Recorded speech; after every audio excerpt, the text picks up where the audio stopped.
So today, we finally get to cover convolutional neural networks. So we're super excited. But first, let me dive into some administrative items. As a reminder, again, assignment 2 is due next Friday. How's assignment 2 going, by the way? Did people finish the fully connected stuff at all? Some people? Okay, how about, did anyone finish batch norm? Okay. All right. Another thing to worry about, perhaps for you guys, is the project proposal, which is due very soon on Saturday. It's an ungraded. We just want a paragraph. We want to make sure that you guys are on the right track. You've thought about the project. You have a rough proposal for what you want to do. You can also send us a few possibilities, and by few I mean 2. Don't send us like hundreds. And we can help you choose a bit. But yeah, so project proposal due soon. Okay. So we are working with neural networks. We're training neural networks in a 4-step process. Last class, we talked about parameter updates. So we covered a whole bunch of parameter updates. We covered Atom, which is not on that image. And we did not cover Ada Delta, which is on that image. But Ada Delta is kind of analogous to the other parameter updates that I've covered last time. We also talked about dropout. And I introduced briefly convolutional neural networks. And I talked about some of the history of the field and how this developed. So I talked particularly about the experiments of Hubel and Wiesel in 1960s with the cat visual cortex. And their takeaways from a lot of this research, which is that the hierarchical cortex is arranged hierarchically with these simple to complex cells and more and more complex things happening over time. And so today we'll get to dive into some of these models in details, and we'll talk about convolutional neural networks. So first, as I did with neural networks, I'd like to talk about ConvNets without all the brain stuff. So no analogies to neurons or anything like that. We'll just see what the operations are mathematically. And then we'll go into how you can interpret them in terms of neurons being connected in some kind of a simulated brain tissue or something like that. So we start off with some image. Say this is 32 by 32 by 3 CFAR10 image. And as you'll see, convolutional neural networks operate over volumes. All of these layers in between are going to take volumes of activations, and they're going to produce volumes of activations. So our intermediates will not just be vectors like they are with neural networks, but they'll actually have these spatial dimensions of width, height, and depth that will maintain throughout the computation. Now, depth here is not to be confused with a depth of a network. This is just depth as a third dimension of a volume. So in this case, there are 3 channels. So I'll say that this volume of activations is 3 deep. But don't get confused with like the depth of a network and the depth of a volume. And so the convolutional layer is the core building block of a convolutional network. And the way convolutional layer works is as follows. We receive some input volume that goes into the layer, and then we'll have all these little filters in a convolutional network. So suppose for now we just have a single filter, and these filters will be small spatially. So spatially this filter will be only 5 by 5, but it spans, but it will have 3 depth. And so this 3 always goes through the full input volume. So because the input volume has 3 channels, this filter will be small spatially, 5 by 5, but it will cover the full depth of the input volume, which in this case is 3. And this filter, what we'll do now is we'll take this filter and we'll convolve it over this input volume. And what I mean when I say convolve is we're going to slide it spatially through all spatial locations of this input volume, and we're going to be computing dot products along the way. So this filter here, we're eventually going to learn this. This is now our W, and we're going to learn these filters. But just think about this filter as your W's, and you're sliding them through spatially this input volume. And along the way, as we're sliding this filter through, we're computing a W transpose times X plus B. And the X here is a small piece of your input volume. So it's a small piece of 5 by 5 by 3. Okay? So really what's happening here is at every single position, say in this particular position in the input volume, we're really computing 5 times 5 times 3, which is 75 dimensional dot product, right? And then plus 1 for bias. So 75 dimensional dot products as we're sliding the filter through. Now, when you slide this filter through this volume spatially, you'll end up carving out an entire what we call activation map of activations of the responses of that filter at every single spatial position. So sliding this 5 by 5 filter through the 32 by 32 input volume will give us a 28 by 28 activation map of how much this filter likes any spatial position in this input volume. Where the 28 comes from, by the way, is the following. You'd have to calculate out, and we'll go into much more details of this, but the input is 32 by 32, and we're sliding a 5 by 5 filter through. And it turns out that basically there are 28 unique positions in both width and height that we can put the filter in. So when you slide this filter through one at a time, you end up covering 28 distinct locations. So that's why we have a 28 by 28 activation map that we're producing. And that is the activation of this filter at every spatial location in the input volume. So now what we're going to do is we won't just have a single filter, but we'll actually have an entire filter bank. So suppose that we have a second filter, a green filter, in this convolutional layer. And this filter will also have the same dimensions, 5 by 5 by 3. And we're going to be sliding it through the volume as well, giving rise to a second activation map. And so this activation map is computed independently from the first. These are all independent filters. So what we'll end up with now is we'll have an entire set of filters. So suppose, for example, that this convolutional layer will have 6 filters, and that's just a hyperparameter. So suppose we had 6 of them, then what we'll do is we'll slide every one of them independently through the input volume, computing dot product along the way. And that's actually called the convolution operation. And that gives us this entire 28 by 28 by 6 set of activation maps that are stacked together along the depth dimension. And so what this convolutional layer has done is it has looked at this image and it has re-represented this image, the 32 by 32 by 3, in terms of the activations on this image of those filters. So we end up with a re-representation of the image of size 28 by 28 by 6. And this will be the next input volume that's going to feed into later processing. So just to give you a preview of how this will work in the convolutional network, and there's a lot of details to be worked out, but just to give you a hint of what's coming. We're going to have these convolutional layers. They're going to have some number of filters, and these filters will have some spatial extent, like say 5 by 5. And so this conv layer, short for convolution, will be sliding it through. We get, say, a 28 by 28 by 6 volume instead of the original volume. And then this will feed into the next convolutional layer. And of course, in the middle, always we're going to be applying activation functions as we did before with neural networks. So we perform convolutions, which are these linear operations. Then we threshold all the activations at 0. And then we proceed again with another set of another convolutional layer with its own filters, maybe of different size. And so in this case, for example, we also have 5 by 5 filters.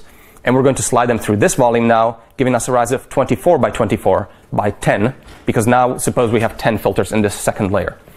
One thing to notice here is that in this second layer, the green layer, the outputs produced in green here, these filters must have been 5 by 5 by 6 now, because 6 is the depth of the input volume. Okay, so those filters are always small spatially, like we'll see 2 or 3. They'll be usually like a 3 by 3 or 5 by 5 or something like that. But they'll always match the input depth of the input volume. So 6 in the second case and 3 in the first case. Okay, and so where this is going is that all these filters are initialized randomly, of course, but those will become our parameters in the convolutional network.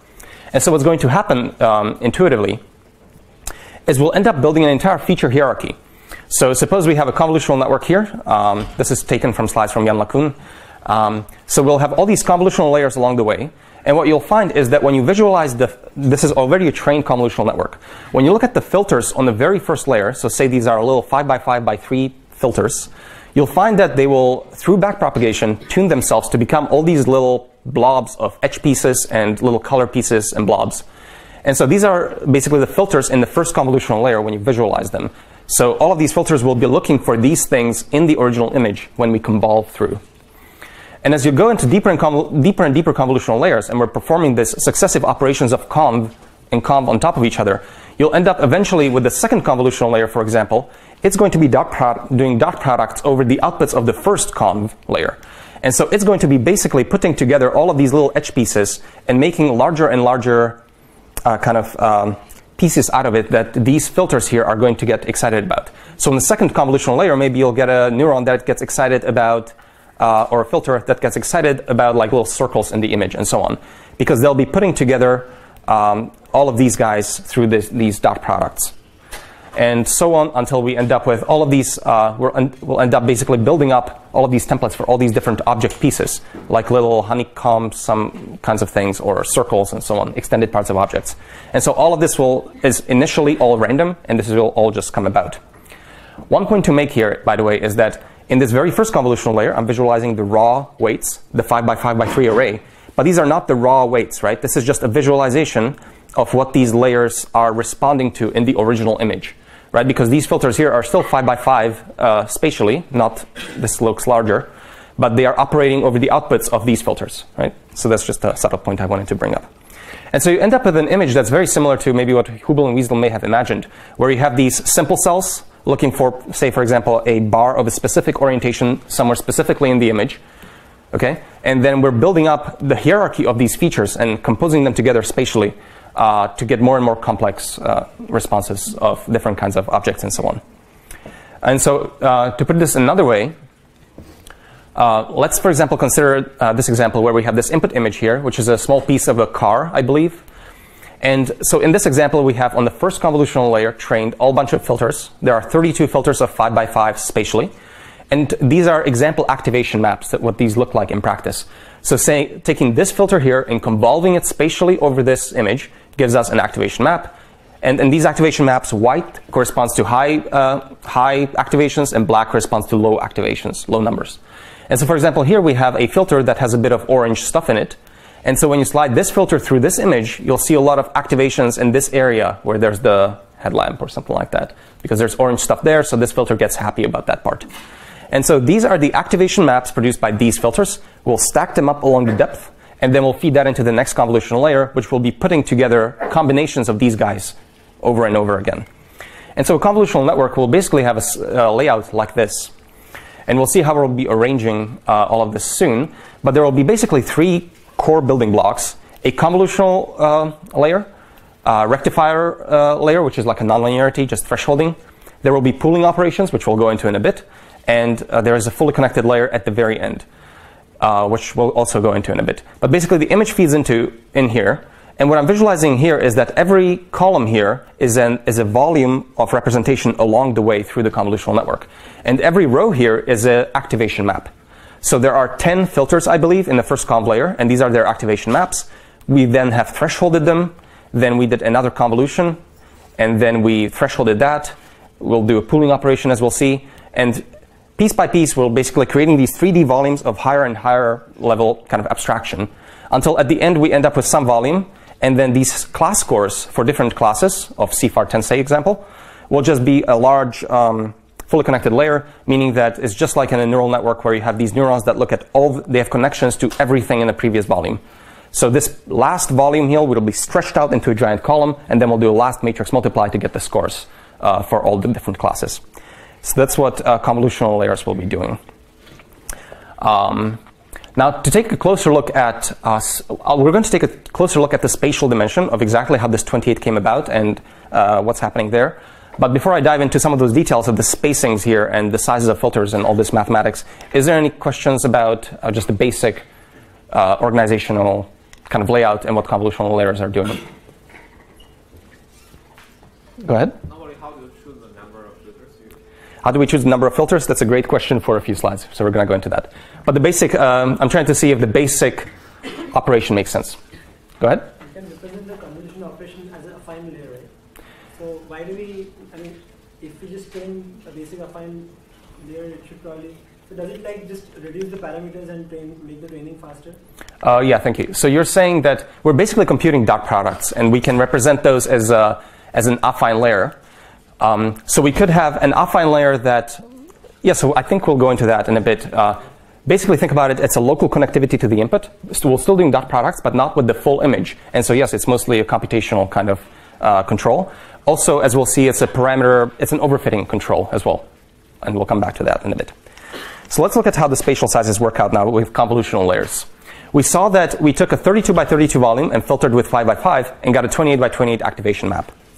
So looking at how these spatial dimensions work out more generally, we'll try to work that out. Suppose that our input is 7 by 7, and assume that we have a 3 by 3 filter that we're going to be sliding through this input volume. And I'm showing here a top-down view, so the depth dimension here is not shown. So we're only concerned about the spatial dimensions at this point. So as I slide a 3 by 3 filter through a 7 by 7 volume, I'll do a dot product here, then I'll do a dot product there, and I'm moving it one piece by piece until I see that there are 5 places where I can fit my filter. So the output volume from this conv layer, in this case, would be a 5 by 5 output. Now, I can try to go in a stride of 2. So with a stride of 2, I would start here. And stride is referring to how much you shift your filter at a time. So right now, we've shifted it 1 at a time. If we go with a stride of 2, and this will be a hyperparameter for a convolutional layer, then we go 2 at a time. So 2 and 2 gives us 3 unique positions that we can put the filter in. So with a stride of 2, which will be a hyperparameter, you would get a 3x3 output.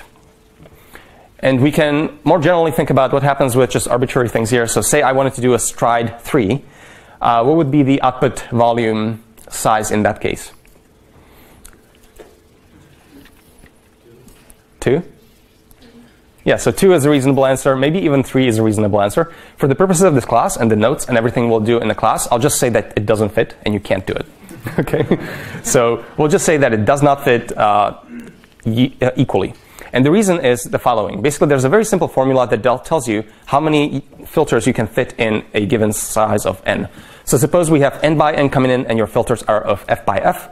Then this formula, and with the stride, it tells you exactly how many will fit. So if the input is 7 minus 3 over 1 plus 1 gives us 5 when the stride is 1. When the stride is 2, we get 3. When the stride is 3, we get a non-integer. And that tells you that this does not fit. Now, in practice, different implementation might deal with this differently. Some might throw an exception. Some might give you a 2 by 2 output and ignore some parts of the input or something like that. So this is just a non-defined operation for our purposes. So this should fit, and this should always divide equally. So there's exactly correct number of filters to stride it with. Okay? One other thing I'll mention in terms of spacing out the convolutional layers, and we'll see how this is used, is that it is very common to pad the inputs sometimes. So in this case, for example, I can apply a padding of a 1. So one border of padding of zeros to my input. A padding will be, again, a hyperparameter of a convolutional layer. By default, it's usually 0, but we can choose to pad with zeros. And let's see why that might be useful. Suppose that you have an input of 7 by 7, and you want to take a 3 by 3 filter through it with a stride of 1. Then if I pad with 1, and I think about what is the output, what will be the output in this case? 7. Good. So the thing to note is that if I pad my border here with 1, then I get the same sized output as my input came in. And so this is just a very nice, desirable process. We'll see why this is a very nice property when we actually design architectures. You really don't want to think too much about the sizes. And so what we'll see is that very often we'll want this property where sizes are preserved spatially. And so we'll be using padding quite a bit. And in general, notice that we had a 3 by 3 filter, and we wanted to pad with 1 in order to preserve the size spatially. But if your filter takes different size, like in general f by f, then you'll always want to zero pad with exactly f minus 1 over 2. And so basically, if you have a 3 by 3 filter, you want to zero pad with 1. If you have a 5 by 5 filter, zero pad with 2. If you have a 7 by 7 filter, you zero pad with 3. Okay, so in those cases, if you use exactly that zero padding with that filter size, and using stride 1, you'll always achieve the same output volume spatially. And we'll see why that is very nice in a bit. Go ahead. Could you explain why zero padding makes it a 7 by 7 output? Yeah. Okay. So we've zero padded. And now basically what that would happen now is that instead of a 7 by 7 input, we really ended up with a 9 by 9 input. Oh, you added it on. Yeah, like we add, we just expand out the input volume with zeros on the borders. And so the first filter position I can place it in is right here, where it includes some of those zeros. And so when you count it up, you get 7. Okay. And so one nice property of preserving the spatial sizes we'll see is if you don't do it, then what's going to happen, as we saw in an example, so this is an example from a few slides ago, if you just take 5 by 5 filters and you start convolving on top of 32 by 32 image, you'll see that this size just shrinks over time. And this is not a nice property to have. We went from 32 to 28 to 24, and you end up with a very quick decrease of spatial size. And as you think about convolutional networks, we want to have tens, hundreds of layers. So obviously, we don't want to rapidly decrease the size of our representation very quickly. And so we'll basically want to do a lot of computations, a lot of convolutional layers, without shrinking the size of our representation, because there's fewer numbers that are representing the original image. And so we kind of want to keep a fixed sized representation for convenience reasons, but also for representational reasons. And so that's why padding is useful. Okay, so let's see one more example. Maybe I'll take a questions right after this example. So suppose we have an input volume of 32 by 32 by 3, and we want to have a convolutional layer with 10 5 by 5 filters applied at stride 1 and using a padding of 2. What would be the volume output size from this convolutional layer in this case? Right, so we'll have a width, height, and depth. So the width is 32 height, and depth? Oh, I see distribution now. Okay, so we have 10 filters, so the depth will be 10. Okay, so the way you compute this out now is we have 2 padding. So we have this is the formula I've shown you before. So we have the input size, which is 32. We're using a padding of 2. And so we're adding this padding of both we're basically padding the entire image. So you end up with twice that. And so 32 plus 4 is 36 minus 5. Okay, so you end up with 32 basically spatially. And since we have 10 filters, every one of those filters will give us a single activation map, and we stack them up, and we arrive with a volume of 32 by 32 of 10 of responses. Okay? Now think about what is the number of parameters in this layer?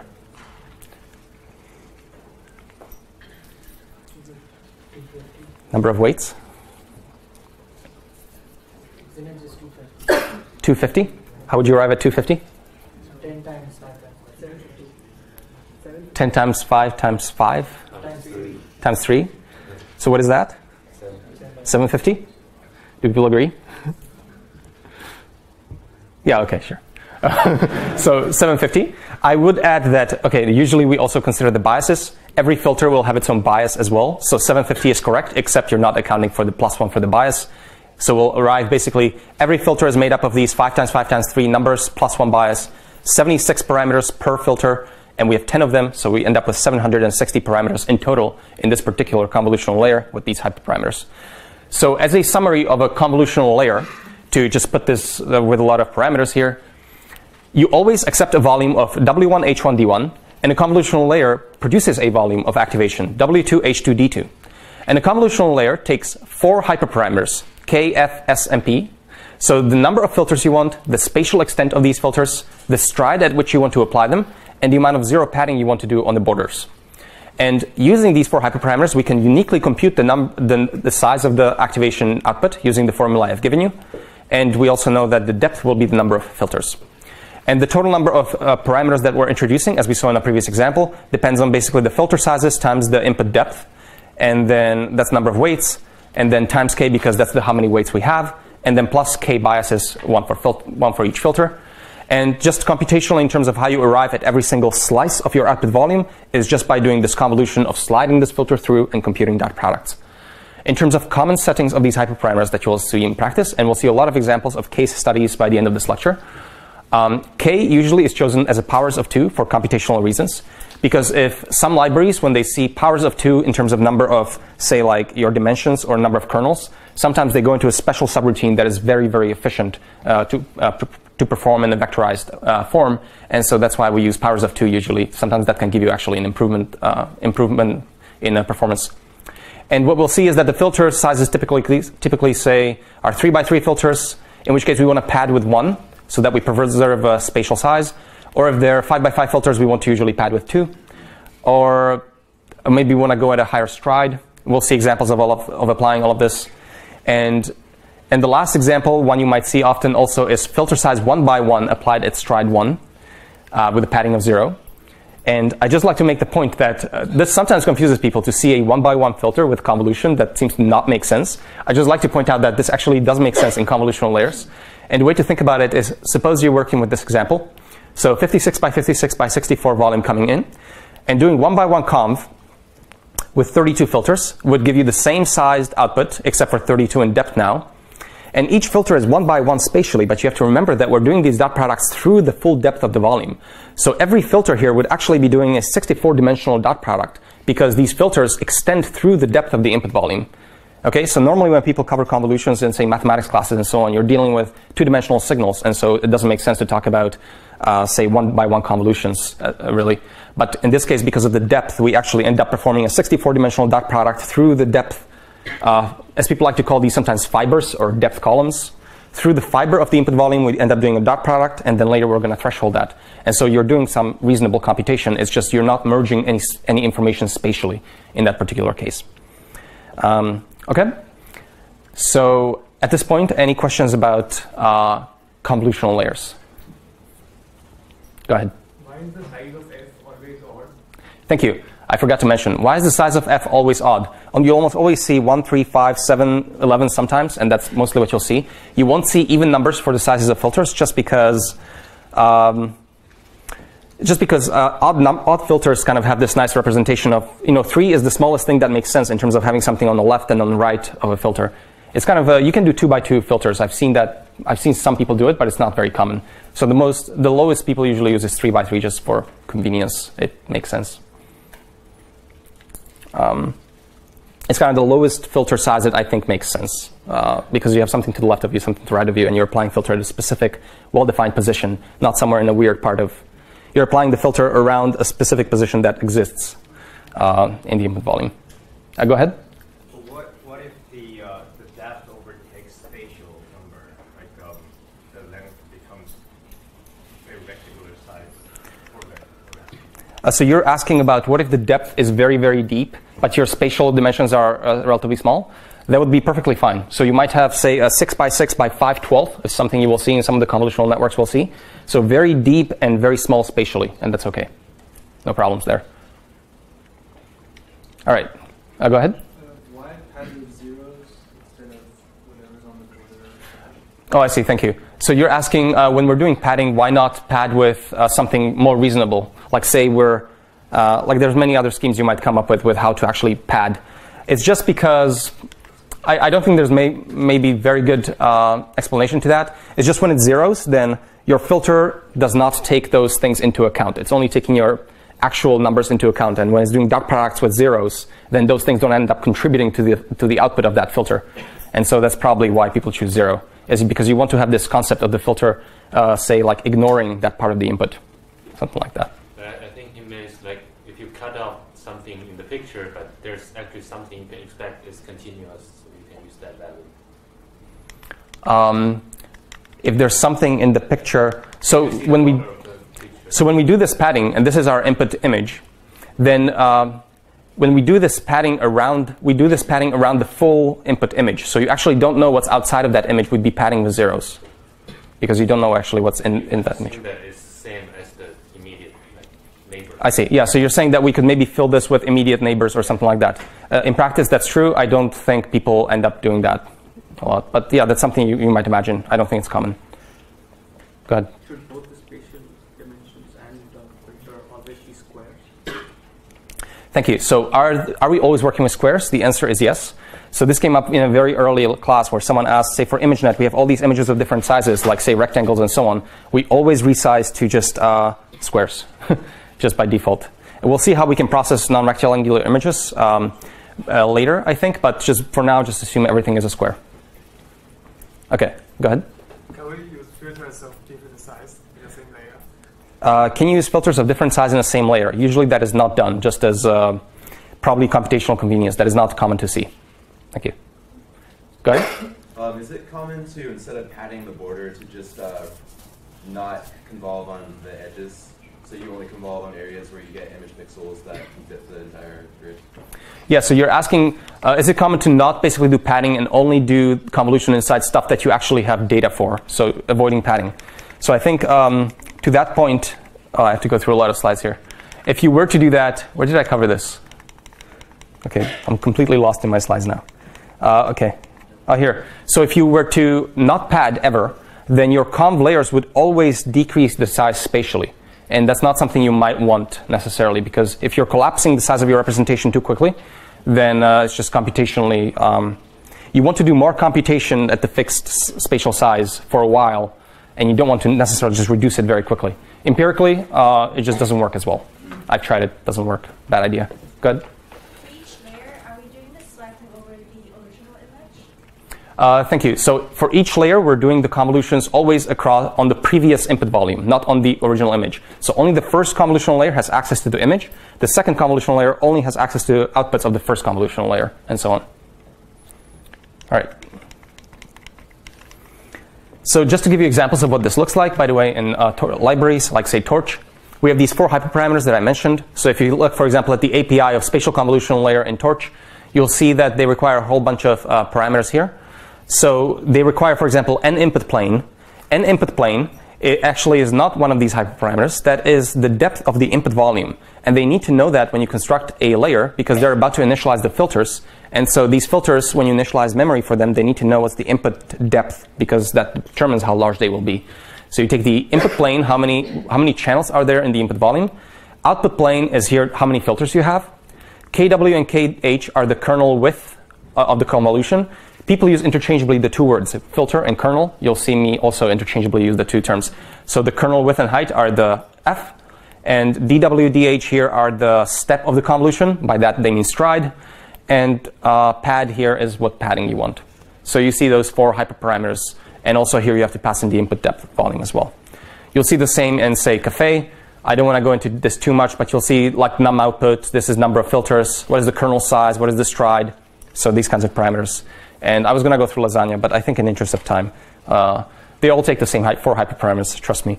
And so that's what defines a convolutional layer. Okay. So I'll go into the brain neuron view of the convolutional layer. Instead of talking about filters, let's try to talk about how neurons are wired in this simulated brain or something like that. So basically, this filter here, as we're sliding through the image, at this particular position, this filter is computing this dot product. And this, of course, is very analogous to what we've seen before. So these neurons, they computed W transpose X plus B on their inputs. So we can interpret this, the output of the filter at this position, as just a neuron that is fixed in space over there, and it happens to be looking at a small local region in the input image, and it's computing W transpose X plus B. So its connections here are in this particular image, and it doesn't have connections to the other parts of the image, so a local connectivity pattern. And we would also sometimes say that this neuron's receptive field is 5 by 5. That's the size of its, the size of the region of the input volume that it's looking at. So that's just some terminology. And also what's interesting is that as we slide the filter through with these weights, we use the same weights throughout because it's just one filter we're sliding through the conv volume. And so you can imagine that for one activation map, we think of that as a grid of neurons arranged in a 22 by 28 by 28 grid. And these neurons are all looking at their own little 5 by 5 patch in the input volume, but all of them share parameters because it's one filter computing all the outputs. So all the neurons have the same weights W that they're using, but they're all looking at a slightly different parts of the image. Right? So they all share weights and they have local connectivity. Those are the two most important parts. And okay, so that's neurons that share weights in one activation map. But of course, we have actually several filters. So for example, we have 5 different filters. So we actually end up having the full view of this is that you have a 3D volume of neurons arranged in this 3D spatial layout, and all of them are looking at the input volume in a local pattern and sharing parameters across space here. But across depth, they're all different neurons. So these 5 neurons here are all looking at the same patch of the input volume, but they all have different weights. But they share those weights spatially with their friends in the same depth slice. Okay, so that's the neuron way of looking at what this is doing. We have this 3D arrangement of neurons, and they have local connectivity, and they share patterns in this funny way. And the reason they share parameters is a nice advantage of both the local connectivity and the parameter sharing is that it's basically controlling the capacity of the model. So it makes sense that neurons spatially would want to compute similar things, like say they're looking for little edges. You might imagine that a vertical edge, or looking for a vertical edge in the middle of an image, is just as useful as looking for a vertical edge anywhere else spatially. And so it makes sense as a way of controlling overfitting to share those parameters spatially. So all of these neurons, so there will be all of these 28 by 28 grid of neurons looking for just, say, a vertical bar at all those spatial positions. And they have local connectivity because that's partly inspired by some of the experiments in, say, Hubble and Weasel and so on. We don't want full global connectivity because then you have way too many parameters. So small filters, and then we make them make a large depth of the network. Okay? So right now I've covered the conv layers. We know what the rel layers are. So there's pool and FC to go that I'll just talk about briefly. The pooling neurons, what they do is, as I mentioned, the conv layers, as we'll see in a lot of the case studies at the end of the class, when we'll be doing conv operations, we won't be shrinking the volume size spatially. So we'll be preserving the spatial size. The reducing of the spatial size will in many cases be handled by the pooling layers. And intuitively what pooling layers are is they take your input volume and they just squish it spatially by just doing a downsampling operation. This downsampling operation happens on every single activation map independently. So say you have a 224, 224, 64 input. You'd end up with half of that spatially, so 112, 112, 64. And every one of these depth slices of activation maps are basically just downsampled down and inserted back. And so it's just a squish operation of downsampling. Now, mathematically, really what we're performing, the most common form of actually doing the downsampling that turns out to work best, and you can imagine other things as well, but the most commonly used is max pooling. So say we're doing a max pooling of 2x2 with 2x2 filters and stride 2. That would correspond to doing these 2x2 max pool filters that we stride at 2, which gives you exactly a reduction of a half in the spatial size of all activation maps. So we're doing max pooling, meaning taking the max over all this 2x2 little pieces. So we end up with 6 in this block and so on. So that's a very simple max pooling operation, just shrinks down the size using a max. Some other things you might see also is average pooling, where instead you use average of these numbers. It turns out to not work as well as doing max pooling. And that's mostly the two common ones you'll see. So otherwise, the definition of a pooling layer is similar to the conv layer. We accept a volume of activations, W1, H1, D1. We produce a volume of activation, W2, H2, D2. And the only kind of difference is instead of 4 parameters, we're only taking 2 now. We need to know the filter size of what's the size that we're doing the max operation over. And we need to know at which stride to go as well. And so common numbers that you'll see in practice, not too many possibilities, are just 2x2 max pool with stride 2, so exactly a half a reduction. Sometimes you'll see 3x3 filters stride 2, as we'll see in a bit in ComNets. And notice that the output depth is preserved, so D2 is D1. So in this case, we're not changing the depth of the volume. Okay? And the fully connected layer at the very end, just very briefly, what we're doing is we're taking this volume at the very end. So for example, in this architecture, we had, I think this input image was a 32 by 32, and we did conv. Okay. Is it going to come back or no? I'm just worried about the camera feed because otherwise I'm not visible if it's not turned on. Thank you. So all of these conv relus things, they did not change the spatial size, and the pooling layers here were a 2x2 stride 2, so the size was decreased by a half. So we started off with 32, downsampled here by 16 to 8 to 4, and then I had 10 filters here, I think. So basically we ended up with a, it was 32, 16, 8, 4. So at the end, we have a 4x4 by 10 volume of activations after the last pooling layer, and this goes into the last fully connected layer. And the fully connected layer just has a neuron, all these neurons for computing the class scores, and they're all fully connected to this output. So we have 160 numbers here. We just stretch them out into a column and do the last matrix multiply to compute the activations, as you saw in just vanilla neural networks. Okay, so now I'd like to show you a demo. You can tell maybe by now that I just like implementing everything in JavaScript. And so I have a convolutional network in JavaScript. So this is training a ComNet in the tab right now. And we'll see a loss function here in a bit. And you can play a lot. You can change the learning rate and so on. You can change the network definition because this is all running in the browser. So right now we have some conv pool, and softmax at the end. And what you see here is all the activations in between. So right now these are all random filters. So these are the filters here. They're all random. They're being convolved with the input image, and you get all these activation maps. Then you do thresholding with relu, then a pooling operation, conv operation, relu, pool, conv, and so on. And at the end, we're classifying. And so we've been training for like roughly 10 seconds in the browser, but we're already getting roughly 20% on CFAR10. And so you can see the predictions of the ComNet are already starting to sometimes be reasonable. Okay, so it knows that this is a bird at this point, so that's good. Okay, we can also load a network that is pre-trained. So I have a pre-trained network that I trained overnight in JavaScript here. And this turns out to actually get about 80% accuracy on CFAR10 in JavaScript. So you guys should be beating this when you actually use NumPy, by the way. So this is just a relatively small network getting 80%. And you can see that the filters are basically these little, we call them Gabor-like filters, these little edges. And you can also see I'm visualizing not just the activations of the activation maps, but also the gradients. And yeah, so at the end here, we're actually like correctly classifying 80% of the CFAR10 data. And so you guys can look through this and play with it. The project is called ComNet.js, and this is a CFAR10 demo for ComNet.js. Okay. Do you use GPU in this? Did I use GPU? No, this is all just JavaScript for loops. I think there's like this convolutional layer, for example, I think it's like a 6 or 7 nested loops or something like that.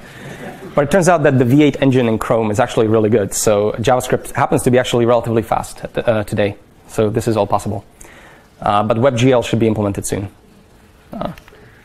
Okay, so at this point, I'm going to go into lots of case studies for convolutional networks, and we'll see all the winning